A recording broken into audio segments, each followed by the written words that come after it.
At 4:32 in the morning on May 26, 2013, a man in his underwear found himself trapped 100 feet below the surface of the Atlantic Ocean, inside a flooded ship that had come to rest upside down on the seafloor.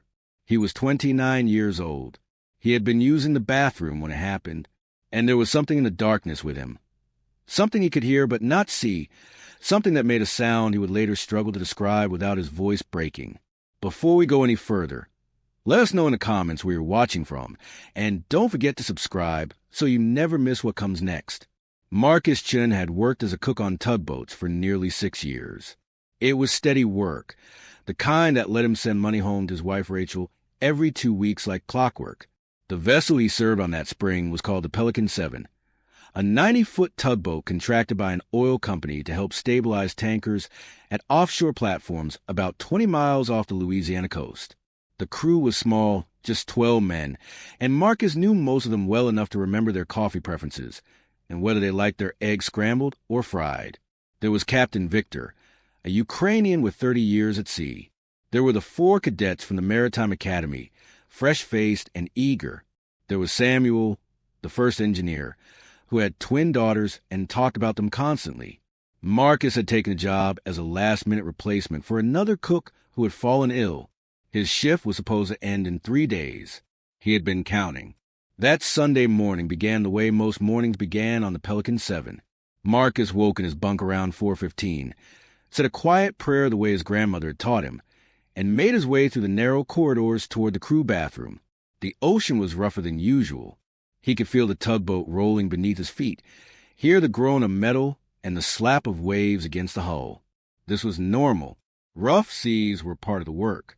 He closed the bathroom door behind him and sat down. The boat lurched. Then it lurched again, harder this time, and Marcus felt his stomach drop in that brief moment of weightlessness you get on a roller coaster just before the fall. He heard shouting from somewhere deeper in the ship. He heard boots pounding on metal. The lights flickered once, went out, came back on, and then the entire world tilted sideways. Water came through the walls. That is what it felt like. Not through a door or a porthole, but through the walls themselves, a sudden impossible flood that slammed Marcus against the bathroom stall with enough force to knock the air from his lungs. The ship was rolling, the ceiling becoming the floor becoming the ceiling, and Marcus was underwater, completely submerged, thrashing in total darkness, his lungs screaming for air. He forced the bathroom door open by sheer instinct, pushed himself through the opening, and emerged gasping into a hallway that was rapidly filling with seawater. He could hear voices ahead of him, 3 of them. He recognized Samuel's voice, then one of the cadets, then someone else, maybe the captain, all of them yelling over the roar of the incoming water as they fought their way toward the emergency hatch. Marcus started swimming toward them. He saw their shapes in the darkness, just silhouettes really, backlit by the dim emergency lighting that was still somehow functioning. And then the water came again, a wall of it, a tsunami inside the ship, and the 3 men in front of him were gone. Just gone. Swept away like leaves in a gutter. Marcus never heard them again. The ship settled. That is the only way to describe it. It stopped rolling, stopped falling, and came to rest with a metallic groan that seemed to echo through every bulkhead. Marcus was in a different room now, swept by the current into what he thought might be an officer's cabin, though it was impossible to be sure in the pitch darkness. He was still wearing nothing but his boxer shorts. His hands found a sink basin, upside down now, and he gripped it, pulling his head above the waterline. And then he realized he could breathe. There was air, not much, maybe 4 feet of space between the surface of the water and what was now the floor, but it was air, and Marcus pulled it into his lungs in great shuddering gasps, his whole body shaking from cold and shock and the sudden terrible understanding of what had just happened. The Pelican 7 had capsized. The mathematics of it were brutal and simple. A rogue wave, a shift in the load, a structural failure. It did not matter which. The result was the same. A 90-foot tugboat now rested upside down on the seafloor 100 feet below the surface. Marcus was trapped inside it, in a pocket of air that should not have existed but somehow did. And he was alive. But that raised a question. Where was everyone else? Marcus called out into the darkness. He shouted names. Samuel, Victor, anyone. The only response was the echo of his own voice and the gentle lapping of water against metal. He told himself they had made it out. They had to have made it out. The emergency hatch was right there, just beyond where he had last seen them. They were probably on the surface now, being pulled into life rafts, wrapped in emergency blankets, calling for rescue crews to search for survivors. Marcus just needed to wait. Someone would come. Someone would find him. Hours passed. Marcus had no way to measure time in the absolute darkness, but he could feel it passing in the growing numbness in his legs, in the thirst that began to claw at the back of his throat, in the way his hands started to prune, and then hurt from gripping the sink basin. He tried to move, to explore the space he was in, but every time he let go of the basin, the water pulled at him, threatening to drag him under, and the fear of losing his orientation in the darkness was worse than the fear of staying still. So he held on. His arms screamed. His fingers locked into claws. And he prayed. He recited every verse he could remember, every psalm his grandmother had made him memorize as a child, the words becoming a rhythm that kept him anchored to something beyond the black water and the cold and the increasing certainty that he was going to die here. At some point, Marcus realized he needed to get out of the water. Hypothermia was going to kill him long before he ran out of air. He forced himself to let go of the basin, to swim through the darkness into the adjoining room. Feeling his way along walls and furniture, his hands encountering shapes he could not identify. He found what felt like wooden paneling and began pulling it free from the walls. Trip after trip, bringing the pieces back to his air pocket and constructing a makeshift platform. It was crude, barely functional, but it was enough to lift most of his torso out of the water. He collapsed onto it, shivering violently, his teeth chattering so hard he thought they might crack. And then he smelled it, the bodies. His crewmates were in the ship with him, somewhere in the flooded corridors and cabins, and the seawater was carrying the scent of decay. Marcus gagged, pressed his hand over his mouth and nose, but there was no escaping in the confined space. Worse than the smell was the sound. The fish. He could hear them moving through the water, could hear the distinct wet tearing noise of feeding, and he understood what they were feeding on. He closed his eyes even though it made no difference in the darkness, and he prayed harder. The first indication that rescue might be possible came nearly 60 hours after Pelican 7 went down. Marcus heard an engine. It was distant, muffled by the water in the ship's hull, but it was unmistakable. A boat. He started screaming, pounding on the walls with his fists, his voice raw and desperate. But the engine sound faded. They had not heard him. Of course they had not heard him. He was at the bottom of the ocean, inside a capsized ship. How could they possibly hear him? Marcus felt something inside him break at that moment, a last thin thread of hope snapping clean through. He was going to die here. There was no other outcome. But then he heard something else. A metallic tapping. Boom, boom, boom. Regular, deliberate, coming from somewhere deeper in the ship. Marcus forced himself off his platform, back into the freezing water, swimming toward the sound. His hands found a water dispenser mounted to a wall. He tore the filter out and began hammering it against the hull, metal on metal, as hard as he could manage with his weakened arms. Boom, boom, boom. Answer me. Hear me. Please. A light appeared. It was so unexpected, so impossible, that Marcus thought he was hallucinating, that his oxygen-deprived brain was conjuring visions in the darkness. But the light moved. It swept through the flooded corridor outside the room where Marcus was trapped, a beam cutting to the murky water, and Marcus realized what it was. A flashlight. A diver's flashlight. Someone was in the ship. Marcus swam toward the light, his movements clumsy and desperate. He saw the diver's shape, saw the bulky outline of the diving suit and equipment, and he reached out and touched the diver's arm. The diver pulled back sharply, clearly startled, and Marcus immediately withdrew his hand, not wanting to frighten him, not wanting to do anything that might make this person leave. He waved instead, a small hesitant gesture in the darkness. And then the diver's light found his face. What happened next was captured on the diver's helmet camera. The footage would not be released until 6 months later, but when it finally surfaced, it would show exactly what the diver saw in that moment. A man, alive, waving, 100 feet underwater in a ship that everyone believed held only corpses. The diver's voice crackled over the radio, his accent thick with shock. "There is someone here. There is someone alive. He is alive." The rescue team working on the Pelican 7 had been sent by the oil company and the ship's owners. They were not there to search for survivors. They were there to recover bodies. They had already pulled 4 corpses from the wreckage when they found Marcus, and they had been preparing to extract more. The discovery of a living man changed everything, but also created an immediate problem. Marcus had been underwater at depth for nearly 60 hours. His body had absorbed massive amounts of nitrogen gas at 3 times normal atmospheric pressure. Bringing him directly to the surface would cause that nitrogen to form bubbles in his bloodstream, a condition called decompression sickness. It would kill him within minutes, perhaps seconds. The divers fitted Marcus with a breathing apparatus and guided him carefully through the flooded corridors of the Pelican 7. The swim felt endless. Marcus was weak, disoriented, his mind struggling to process the fact that he was being rescued, that he was not going to die in the darkness after all. They brought him to a diving bell, a pressurized chamber that could be sealed and lifted to the surface while maintaining the same pressure as the seafloor. Inside the bell, Marcus finally allowed himself to believe it was over. But it was not over.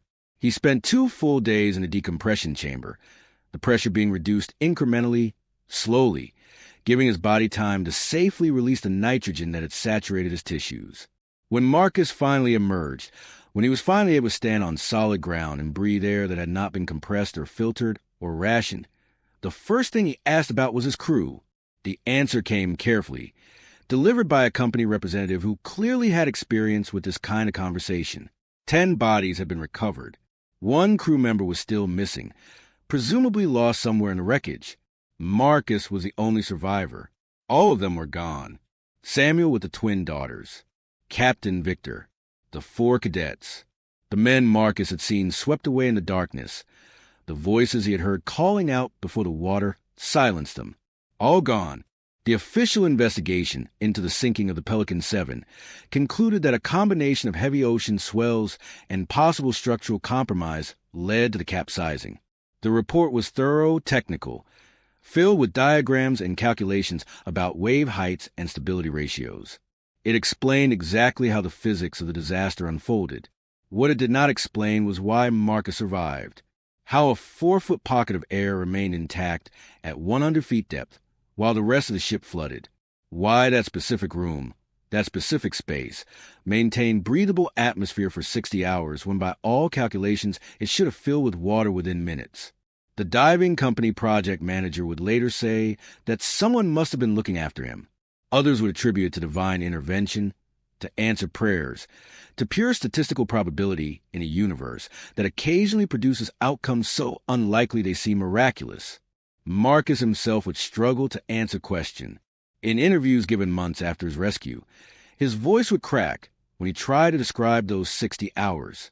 The darkness, the cold, the sounds of fish feeding on his friends' bodies, the moment he heard the tapping and realized rescue was possible, the moment the light found his face and he understood he was not going to die alone at the bottom of the ocean. But there was something else in those interviews, something that went largely unreported in the initial coverage of his survival. Marcus described hearing the other divers above him, hearing their voices and equipment sounds before anyone entered the ship. He described how he tried to signal them, how he hammered on the walls and screamed until his voice gave out. And he described how the sounds moved away, how the divers continued their grid search of the wreck, following their protocol, not knowing he was there, if they had completed their body recovery mission and left. If they had not returned to the specific section of the ship where Marcus was trapped, he would have been abandoned. His oxygen was running out. Scientists estimated he had perhaps 6 to 8 hours left before carbon dioxide buildup would have rendered him unconscious. The rescue came in the final window of possibility. The question that no one wanted to ask directly, the question that hung over the entire incident, was about the other crew members. Were any of them also trapped in air pockets? Did any of them survive the initial capsizing only to drown slowly as their pockets filled, or as they attempted to swim to safety through the flooded corridors? The one crew member whose body was never found, where was he? The ship was declared too unstable for further diver entry after Marcus's rescue. Some sections were simply too dangerous to access. The missing man could have been anywhere. Marcus returned to shore with a diagnosis of post-traumatic stress and a determination never to set foot on a boat again. His wife Rachel described waking in the night to find him sitting bolt upright in bed, convinced the room was flooding, that the walls were tilting, that he was back in the darkness. He took a job as a cook in a restaurant, on solid ground, and tried to rebuild a life that felt normal. But normal is a relative term after spending 60 hours at the bottom of the ocean. What happened next surprised everyone who knew his story. 2 years after the disaster, Marcus enrolled in commercial diving school. He studied the physics of pressure and decompression, learned to work in underwater environments, earned his certification as a professional diver. When asked why would someone who survived that kind of trauma choose to return to water, Marcus's answer was simple. He needed to face it. He needed to stop being afraid. And there was something else, something he did not always articulate clearly, about wanting to be the kind of person who could rescue someone else from a sunken ship, who could be the light in the darkness for another trapped soul. The diver who found Marcus in the Pelican 7 was the one who handed him his certification diploma. They stood together in the photograph taken at the ceremony. 2 men connected by an impossible moment captured on camera, a hand reaching out in the darkness, a voice saying there is someone alive. That photograph ran in several newspapers with captions about survival and courage and the indomitable human spirit. But the photograph does not show what Marcus saw in the weeks that followed, the nightmares, the panic attacks, the way certain sounds or smells would send him back to that flooded room. It does not show Rachel holding him while he shook and cried, and tried to explain what it was like to hear your friends die in the darkness and being unable to help them. The Pelican 7 remains on the seafloor off the Louisiana coast. The oil company determined it was not economically viable to raise the wreck, and the maritime authorities agreed the site posed no environmental hazard. It sits there still, upside down, slowly becoming part of the reef, home to fish and coral and the accumulated sediment of passing years. The missing crew member is presumed to be inside somewhere, though no one knows exactly where. His family held a memorial service without a body to bury. They received a settlement from the company and the requisite expressions of sympathy. But questions do not always settle as easily as lawsuits. In the years following the disaster, other details emerged that complicated the official narrative. A former crew member who had left the Pelican 7 3 months before it sank gave an interview to a local newspaper claiming the ship had required maintenance that was repeatedly delayed. Nothing specific, nothing that could be directly linked to the capsizing. Just a general sense that corners were being cut, that equipment was aging, that the company was prioritizing schedules over safety. The company denied these allegations, pointed to their safety record, provided documentation of regular inspections and maintenance. The investigation had already closed. No further action was taken. There was also the question of the emergency protocols. Standard procedure in that region, in waters known for piracy and rough weather, was for crew members to lock themselves in their cabins during a crisis. This was supposed to provide protection, a sealed room that would maintain air even if the ship flooded. But the Pelican 7's cabins did not maintain air. They flooded like everything else. Marcus survived because he was not in a cabin designed to be safe. He survived in a space that happened, by accident, by the specific physics of how the ship rolled and settled, to trap air. If he had followed protocol, if he had locked himself in his assigned cabin, he would have drowned with the others. This raised uncomfortable questions about whether the safety equipment on board had been adequate, whether the emergency procedures had been properly designed, whether the 12 men on the Pelican 7 had been given the tools and training they needed to survive a worst-case scenario. These questions were raised quietly in industry publications and safety forums, but they were not pursued with any real vigor. The investigation was closed. The matter was settled. The company continued operations with a new tugboat and a new crew. Marcus occasionally gives interviews, usually around the anniversary of the disaster or when a journalist discovers a story and reaches out. He talks about survival and trauma and the importance of ocean safety. He talks about his work as a diver and his decision to face his fear rather than let it define him. What he does not talk about, What he cannot talk about without his voice failing is a specific moment when he understood his friends were dead, when he stopped hearing their voices and knew he was alone. He does not talk about what it was like to sit in that darkness for 60 hours knowing rescue might never come. He does not talk about the dreams he still has. Even now, more than a decade later, dreams where the water keeps rising and the air keeps running out and no one comes. The footage of Marcus's rescue has been viewed millions of times online. People comment on the miracle of his survival, on the grace of God, on the incredible odds of finding a living person in a sunken ship.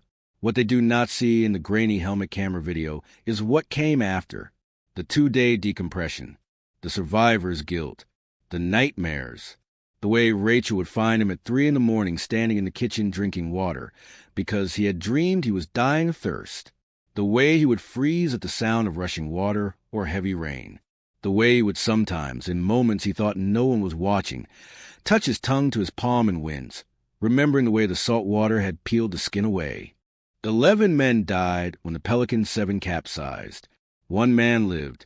The difference between those two outcomes came down to a matter of feet, to the exact position each person occupied when the ship rolled, to the specific physics of water and air and pressure in a chaotic system, where small variations produce wildly different results. Marcus was in a bathroom. If he had been in the galley preparing breakfast, if he had been in his bunk, if he had been anywhere else on that ship, he would have drowned with the others. The margin of his survival was that narrow.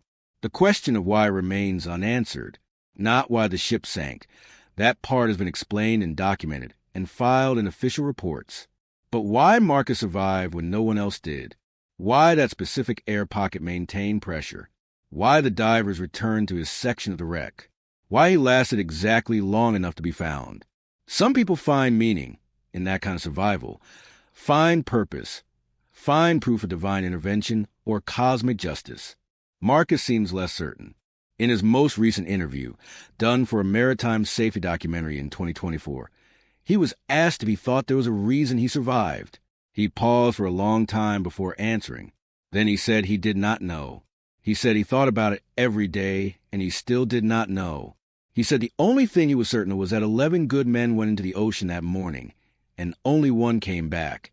And that is something you carry, something that does not get lighter with time or explanation or the reassurance of well-meaning people who were not there. At this point, we are left with a set of facts and a number of questions that do not resolve neatly. We know Marcus Chen survived 60 hours at the bottom of the Atlantic Ocean. We know the official explanation for his survival involves physics and probability and an air pocket that should not have been stable, but was. We know 11 other men died. We know 1 body was never recovered. We know the ship is still down there, slowly rusting, slowly becoming part of the seafloor. What we do not know is whether the safety protocols were adequate, whether the maintenance was sufficient, whether every possible measure was taken to protect the lives of the crew. We do not know if the missing man could have been found if the search had continued. We do not know if any of the other crew members survived long enough to hope for rescue that never came. Cases like this do not disappear. They just fade when people stop asking questions. If Marcus's story makes you think about the margins of survival, about the physics of disaster, about the questions that remain unanswered when an investigation closes and a company moves on, leave your thoughts in the comments. And if you know someone who works at sea, someone who depends on equipment and protocols and the assumption that every measure has been taken to bring them home safely, maybe share this story with them. Because sometimes the difference between coming home and not coming home is measured in feet, in minutes, in the specific angle at which a wave strikes a hull on a Sunday morning when someone is in the bathroom thinking about the leave that starts in 3 days.